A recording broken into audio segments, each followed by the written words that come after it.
Shalom, Salve, Om Swastiastu. Ladies and gentlemen, we gather here in Davos at a time of great uncertainty, a time when wars continue to break out, a time when trust between nations, between institutions, between peoples is fragile. History teaches us peace and stability are our most valuable assets. Peace and stability are the ultimate prerequisites for growth and prosperity. There will be no prosperity without peace. Excellencies, distinguished delegates, the IMF recently described Indonesia as, I quote, a global bright spot with strong economic growth amid a challenging external environment. While the world had faced tightening financial conditions, trade tensions, and political uncertainty, Indonesia continues to grow. Indonesia's economy grew by more than 5% every year over the last decade. And I'm confident that this year our growth will be higher. Our inflation remains at around 2%. Our government deficit is now kept below 3% of our GDP. International institutions did not praise us because of unfounded optimism. They did so because of evidence. They recognize that Indonesia's economy is resilient. Our policies have been and will always be well calibrated. Peace and stability in Indonesia over the years did not happen by chance. Peace and stability in my country did not happen by luck. It happened because we, Indonesia, have and will always continue to choose unity over fragmentation, friendship and collaboration over confrontation, and always friendship over enmity. Our credibility, hard-earned over many years, has been protected. Credibility once lost is very expensive to regain. Indonesia, in our history, has never once defaulted on our payments of our debt. Not once. Succeeding regimes always pay the debts of the preceding regime. Successive presidents will always honor the debts of the previous administration. Excellencies, distinguished friends, in addition to requiring peace and stability, growth requires statecraft and capital, in particular the efficient allocation and reallocation of capital. That is why last February we established our sovereign wealth fund, Danantara Indonesia. Danantara means the energy to power the future of Indonesia. Danantara is a sovereign wealth fund with $1 trillion in assets under management. With Danantara, I can stand here in front of you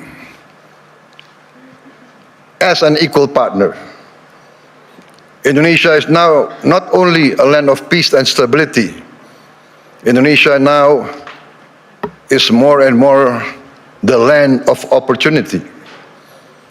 Once again, I mentioned that I am convinced that our growth, the growth of our economy will be significantly surprising to many in the world. With the Nantara, Indonesia is now able to be your partners. We will co-invest and grow with you. The Nantara is established to finance and co-finance the industries of the future.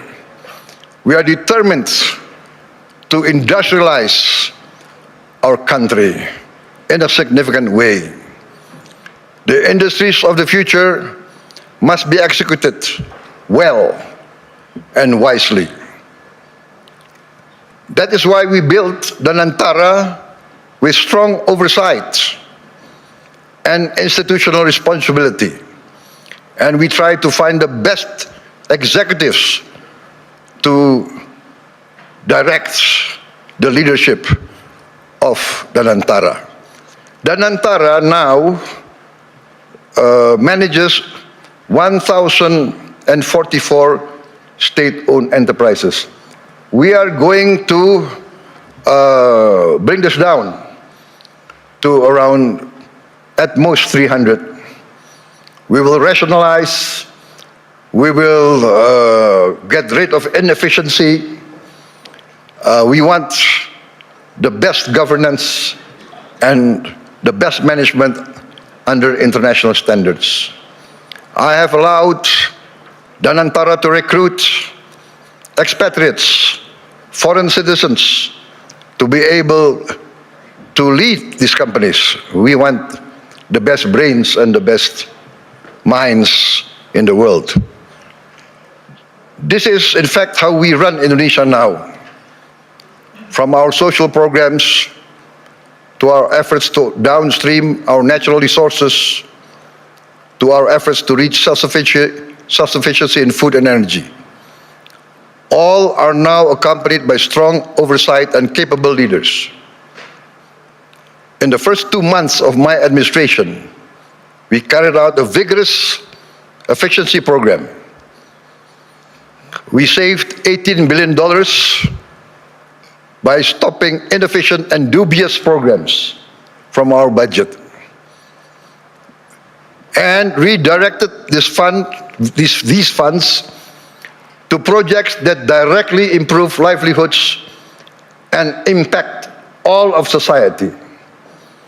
As a result, on January 6, 2025, we started our free nutritious meals program for pregnant and lactating mothers, infants, and all Indonesian children. On our first day, we started with 190 kitchens, serving 570,000 people per day. 570,000 meals per day. Today, in 1 year, we have achieved 21,102 kitchens serving nationwide. As of last night, we are producing 59.8 million meals for 59.8 million children, mothers, and elderly living alone. They receive these meals every day. To put this into context, in about a month's time, we will surpass McDonald's, 68 million meals a day.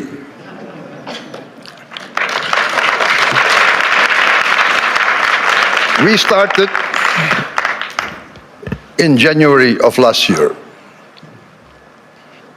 This year, we aim to serve 82.9 million meals a day. All children of Indonesia from the womb of their mother up until they reach 18 years of age benefit from this program. For pregnant and lactating mothers, we deliver the meal daily to their home. This is also delivered to their homes for the elderly living alone. To put this in the context I mentioned, I think McDonald's started their first kitchen in 1940.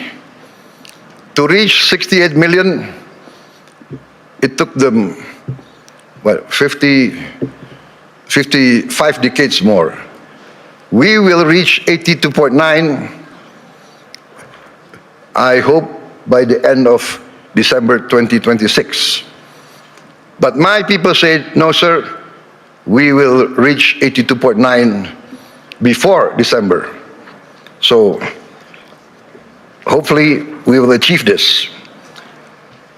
In addition to strengthening our children, our free meals strengthens our economy.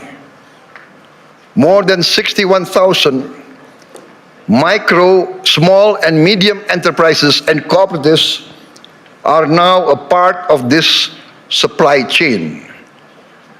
We are creating more than 600,000 jobs just at the kitchens.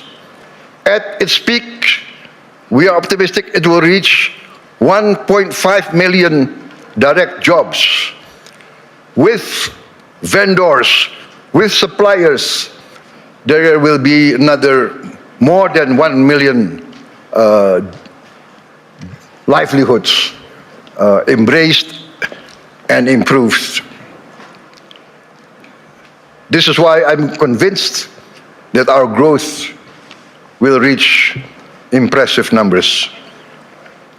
Our social policies must expand productivity and produce growth. Today, 70 million Indonesians receive free medical checkup, and they will receive free medical checkup once a year for the rest of their lives. And this will increase to all the children and the adults of Indonesia.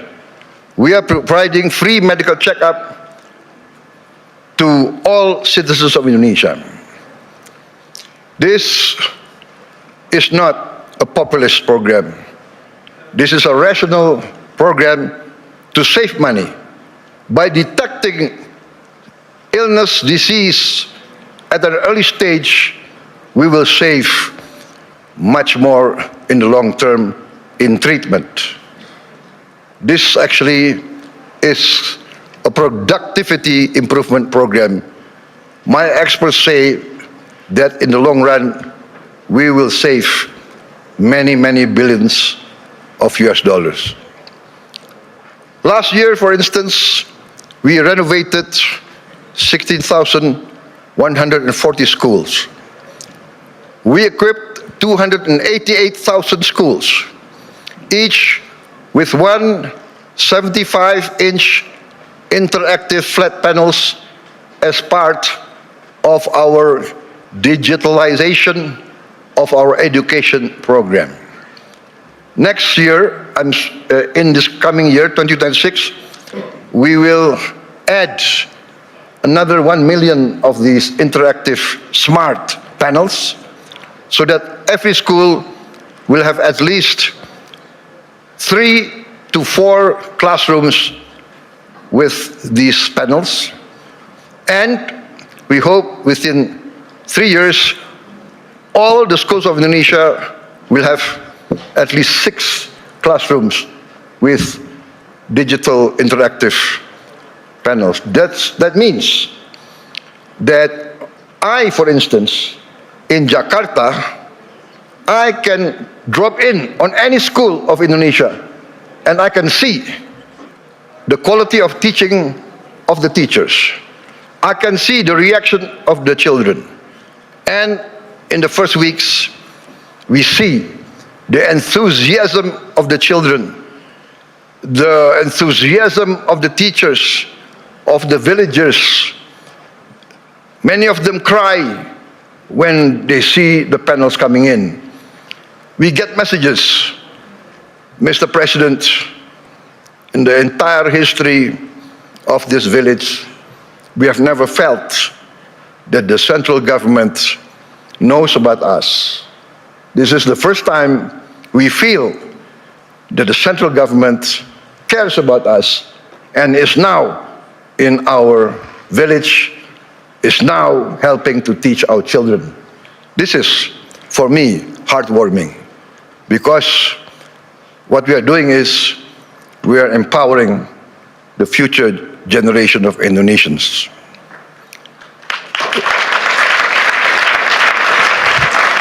Why does this matter to global investors gathering here at the World Economic Forum? Because I am of the conviction that human capital determines long-term growth, long-term returns. Human development, human resources is the key to a thriving and successful nation. Lack of education is the path towards failed states. No country can hope to be stable and prosper if its people are illiterate, if its people are not able to keep up with modern science and technology. In addition, this year we will increase the renovation. I'm determined to modernize and renovate 60,000 schools. I'm also building 1,000 schools, what I call integrated, comprehensive schools with modern facilities, with modern laboratories, 1,000. I have already, 500, but I've already built 160 schools, boarding schools for the very poor. So this is maybe unique, because usually the children of the upper class, the children of the wealthy, go to boarding school. But I now make boarding schools for the very poor. Their only condition for entering the school is they must come from the bottom deciles of our society. Those who are very poor, I'm taking their children. I want to cut the chain of poverty. Usually in countries like my countries of the global south, countries of the third world, countries coming out of hundreds of years of colonialism, usually the son of a poor peasant will be a poor peasant. The son of a garbage collector will be a garbage collector. The son of a street hawker will be a street hawker. The son of a day laborer in the harbor will also be a day laborer in the harbor. This is what we call in the global south the circle of poverty. I'm determined to break the circle. I'm determined that the son of the poorest should not be poor. They must be given equal opportunity. And that's why I've already built 166, and I will build total 500 of these boarding schools. And another 500 not boarding schools, but centers of excellence to boost the other children who are brighter. Also, I've started 20 new boarding schools for the academically gifted. I'm also building 10 new universities, and I'm discussing and negotiating with the best universities of Europe, United Kingdom, and North America to twin them and to produce universities and campus of international standard.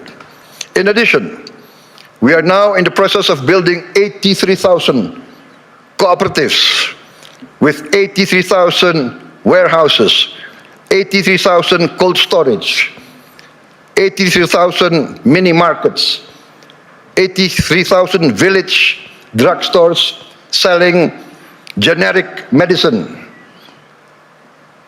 and all subsidized goods direct to the villagers without intervention from too many middlemen.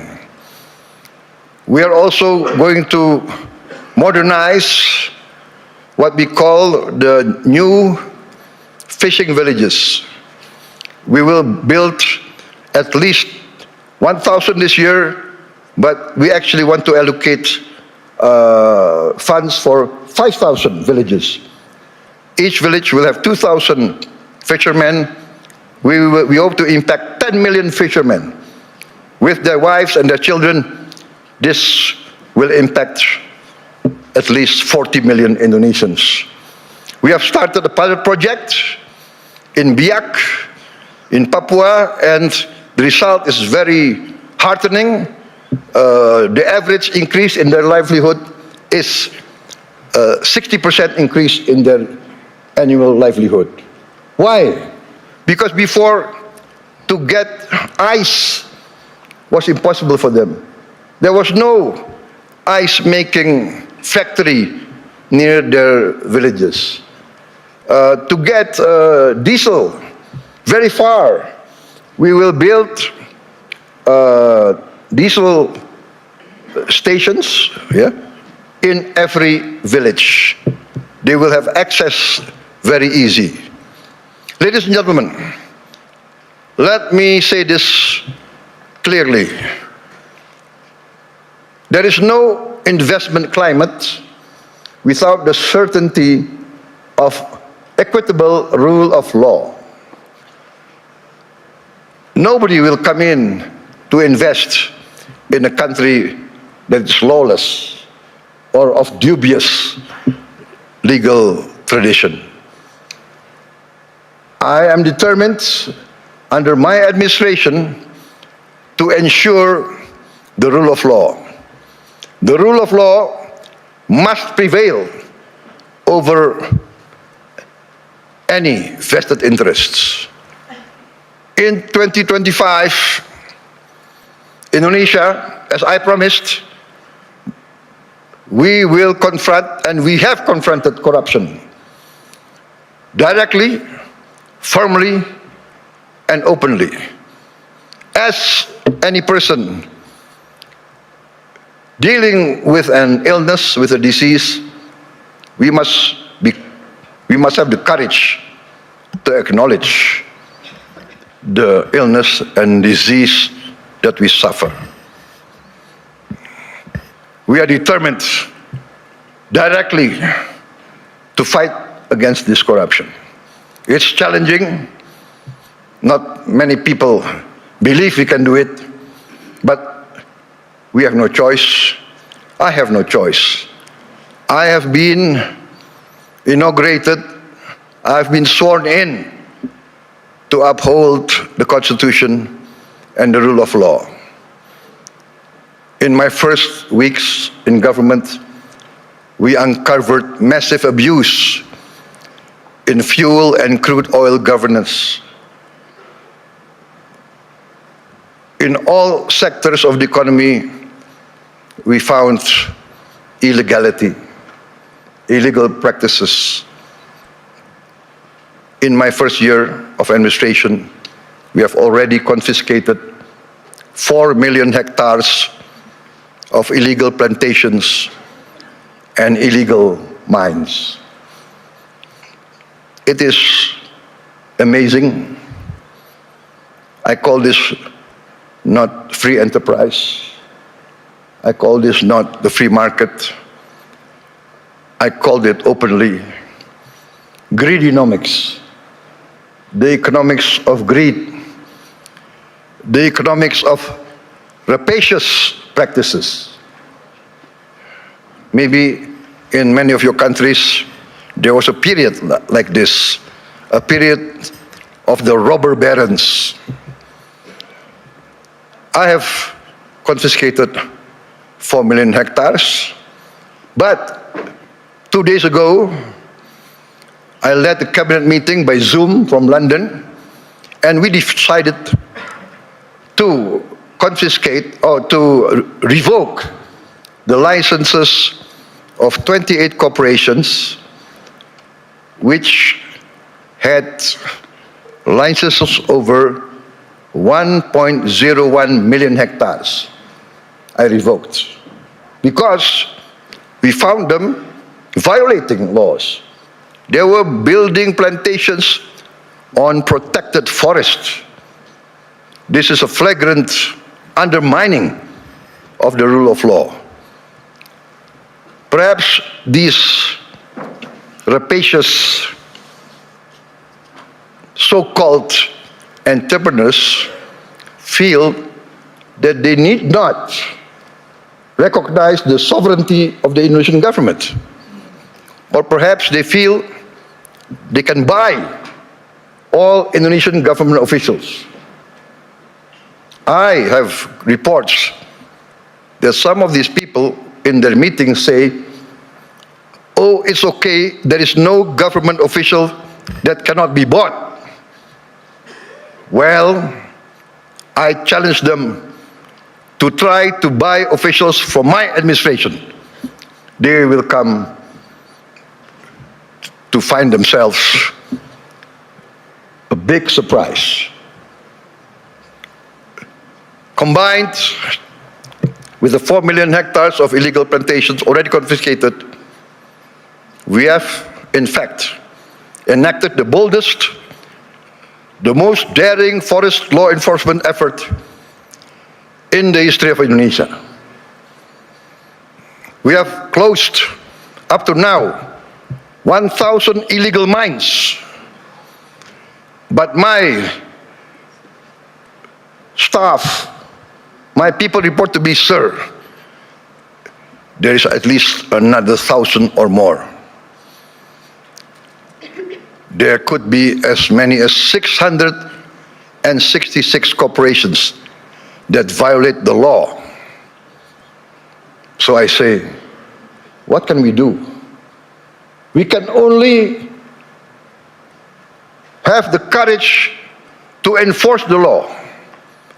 There can be no compromise. There can be no turning back. My people demand this, and we are determined to serve our people in honesty. We are determined, I am determined to uphold my oath, defend the Constitution of my country, enforce the law of the land. You might not have heard our story because we are people who do not like to be flamboyant. We are low-key. We tend to be below the radar. But we are very determined in our effort to keep up with the rest of the world. You might not have heard this story, but extreme poverty in Indonesia fell to its lowest level in history. I'm determined in the next 4 years we will eradicate extreme poverty and we will bring down poverty as a whole. That is my mission in my life. That is my mission in the remaining years of my life. There is nothing more honorable. There is nothing more satisfying than bringing down poverty and bringing down, eradicating hunger.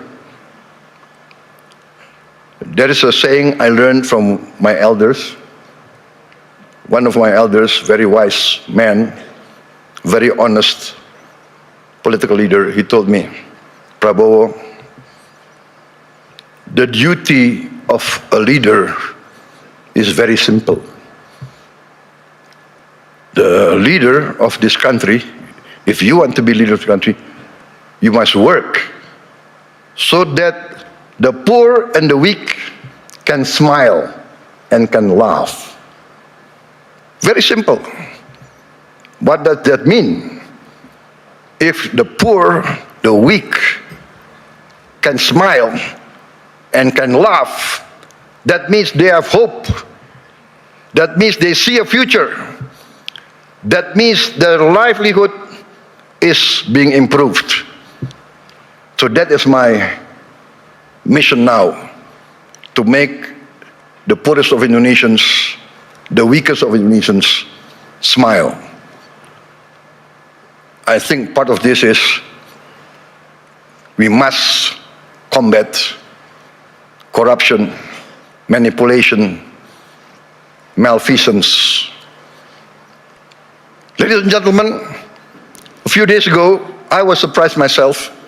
Gallup poll and Harvard University found that a research survey of hundreds of countries found that Indonesia, the Indonesian people, is the most happiest people, the most flourishing country in the world, with the people the most optimistic.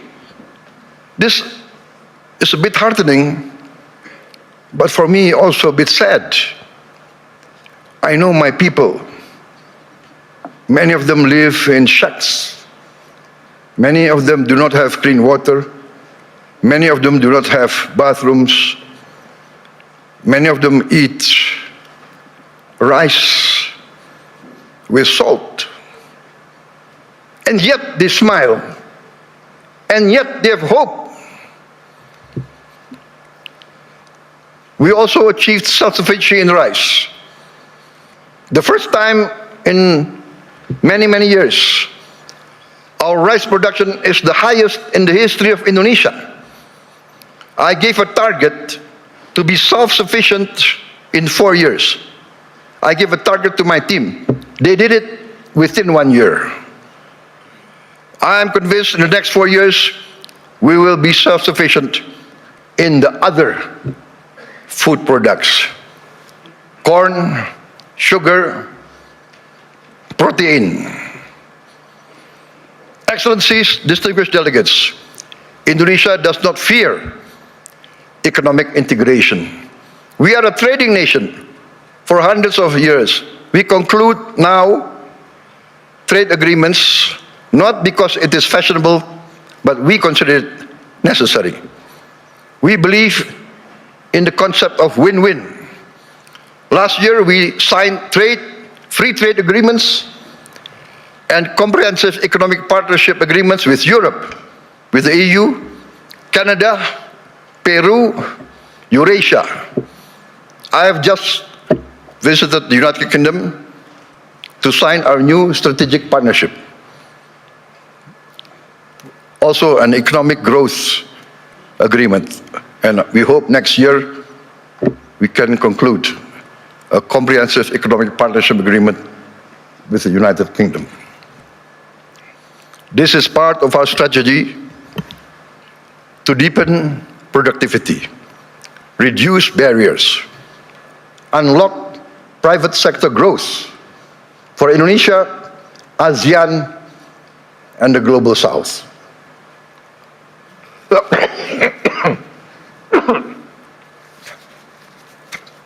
Excuse me. We believe that trade integration, when done fairly, is not a threat to sovereignty. We believe trade is a tool for prosperity. Indonesia has a clear vision. We are determined to become a modern country, integrated with the global economy, providing good quality of life for its citizens, living free of poverty and hunger. But we understand very well This cannot be achieved by slogans alone. It requires determination, good governance, clean government, free of corruption and malfeasance. And in the end, we must have efficient public administration. We must also enact a new culture in our bureaucracy. Our government must serve the general good and must not entrench itself in collusion with greedy and rapacious economic players. Achieving our mission also requires smart investment in infrastructure, simplifying rules and regulations, getting rid of too much red tape, and of course, significant investment in health and education. Distinguished delegates, friends, economic growth requires a dynamic private sector. Indonesia is and will always be open for foreign and domestic investment. And we realize the prerequisite for investment is political and economic stability. Also, the certainty of equitable rule of law, guaranteed by a strong, clean and democratic government. Indonesia today offers sustainable growth with stability. We may be very low-key, we may be below the radar, we don't like to be flamboyant, to be bragging. We believe in evidence, evidence-based action. In fact, I was invited to speak last year here, and I declined. Why? Because had I come last year, I would have only been leading my administration only for 2 months. So what will I be able to say? I will only be able to talk, to give platitudes. Today, I stand before you with confidence, with pride in our achievement. We have in 1 year achieved tremendous gains, tremendous reforms. We have wiped away hundreds and hundreds of regulations that do not make sense, regulations that hinder fairness, that create the culture of corruption. Hundreds of regulations we have wiped out in 1 year. Ladies and gentlemen, peace and stability is a long and arduous program. But if you want to take something from my talk today, maybe it should be this. Indonesia chooses peace over chaos. We want to be a friend to all, an enemy to none. 1,000 friends too few for us, one enemy too many. We want to be a good neighbor, a good, responsible citizen of the world, protecting the environment, protecting nature. We must not destroy nature. We must live with nature. We must maintain and be a part of a future full of hope. Hope grounded in credibility, execution of sound public policy, and continuous record of growth with equity. Let us build the world we want to live in together. Let us continue the journey to improve the quality of life for all, to live in peace, freedom, friendship, tolerance, coexistence, and cooperation for all races, all ethnicity, all religions. Let us continue our pursuit of justice for all, security and freedom for all. I look forward to seeing many of you here in this room, in Indonesia, because in Bali this June, we will host the first Ocean Impact Summit together with the World Economic Forum, which Indonesia is sponsoring, together with the important participation of Mr. Ray Dalio and his research vessel, Ocean X. There is a SpaceX, I think, from Mr. Elon Musk, but I think Mr. Ray Dalio is one of the pioneers in ocean research. And Indonesia, being 3/4 sea, we are very concerned about the future of our ocean. Ladies and gentlemen, thank you very much for your attention.